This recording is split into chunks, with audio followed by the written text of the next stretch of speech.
Mark guy's here. Go, go, go. Oh no, here goes the fucking guy. Here comes Blow. Get out of here, you guys. Get the fuck out of here. Put him on. So I don't know what's going on with the Chinese manufacturers and e-bikes lately, but it seems like I'm getting a ton of emails and the prices on e-bikes are just going down. A couple years ago, it seemed like during the height of COVID, like bikes were really expensive.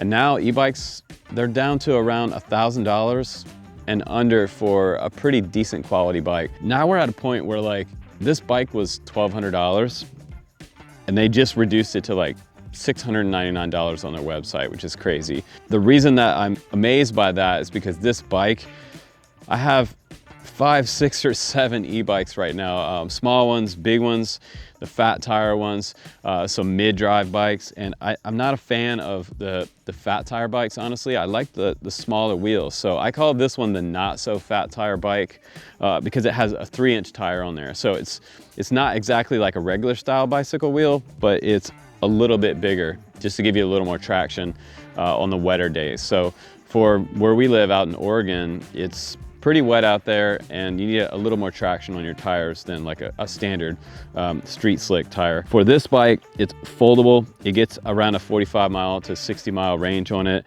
Rechargeable battery, comes with a charger. It's a no frills LCD screen. It's not full color or anything like that, but it has 7 Shimano gears. It has adjustable seat and handlebars, singular suspension in the front, rack on the back. And this is, I would say it's like one of my nicest bikes. As far as this amount of money. It also has an adjustable kickstand, which I think is super cool, foldable pedals. But I think we should take this one and go ride it in downtown Portland because honestly, that's where this bike belongs. It's like a neighborhood bike or a commuter bike. So it's definitely not a trail bike. So let's go ride it on the streets of Portland and let me show you how nice it rides. A2 Elite today on the channel.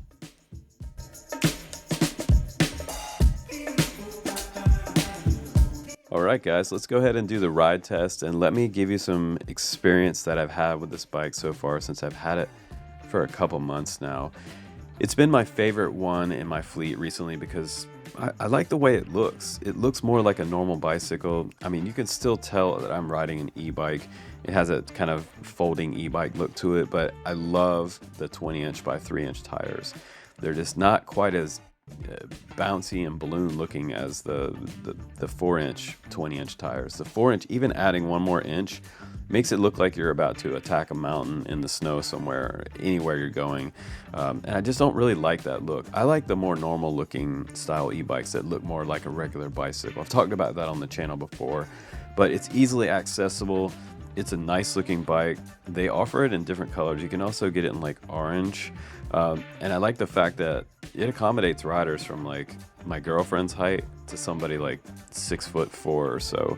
It does have a weight limit of like 350 pounds, but if you're 350 pounds, you're probably not riding this bicycle anyway. And again, like the suspension on the front does pretty good on these foot bridges. There's big bumps in between each section of the bridge, and they have them marked. The front suspension is openable and closable. I've seen other front forks have it so that you can't adjust it.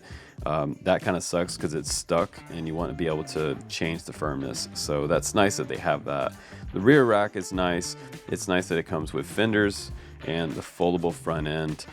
So pretty much the bike is a decent bike for the price. $1,299 to start. I thought that bike is really worth that amount of money. But recently, when I went to do this edit and pull up my affiliate link, I'm an affiliate, but I don't care if you buy it or not.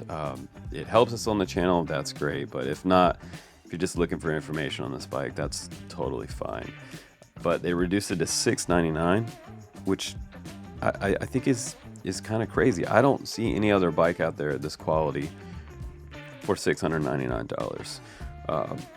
That's crazy. I don't know if they're just trying to sell them at their cost. It probably didn't cost them that much money to make this, but yeah, maybe they're trying to get back their money so they can make the next line of bikes. And it looks like they may have sold quite a few of these, because they have 4.7 stars on the bike on the website and like 300 reviews. So a lot of people have bought these already. So it's not a bike that doesn't have some type of reputation. I didn't research it for this review either, so you guys are just getting my fresh perspective on the bike. Downtown, and we're going further into downtown now. We're going to ride in the traffic and stuff around the stoplights, and we're going to make some turns. Now, one thing about it, the turn signal, check this out. You can't see the turn signal at all during the daytime. And this is my camera footage. I purposely put the 360 camera back there so you could see what was going on. If someone's behind you, they're not going to see that turn signal during the day. If you're riding it near dark or after dark, yeah, they might see it, but you really need to use your hand signals with this bike because they're not going to see that turn signal. It is cool that they have it. They also have that annoying little tiny dinky horn on there, which is, okay. But I wanted to ride it through the grass here because this is a pretty thick section of grass, and the ducks and geese have been kind of tearing up through here, and you can see it's a little bit bumpy. Even on that front fork, suspension opened all the way up. I'm standing up off the seat going through here because it still is quite bumpy. I have other bikes that have dual and triple suspension, and a little larger tire will kind of flawlessly go through that field, but not with a smaller tire on this bike and only one suspension on the front end of the bike. But overall, for street riding, I think that's what this bike is made for. It is pretty much a downtown commuter style bike, or a small town bike to go out and do some errands. It's a pretty rad bike all over. And again, like navigating downtown with this bike, no problem. It has pretty good acceleration with that twist throttle, and you don't even have to pedal if you don't want to. But again, my maximum speed was like 16 to 17 miles per hour in that 5 gear. Getting all the way up to the top gear, I wasn't able to get it up to 18 miles an hour unless I pedaled to get it to go faster. And I was pedaling quite hard to get it to do 18 miles per hour. So it is on the slower side of e-bikes, and I really feel like they don't need to have 5 electronic gears on this bike, considering it only does like 17 miles per hour top speed. So that might be a little overkill as far as the electronics, but it rides good and it's a smooth bike to own and beautiful.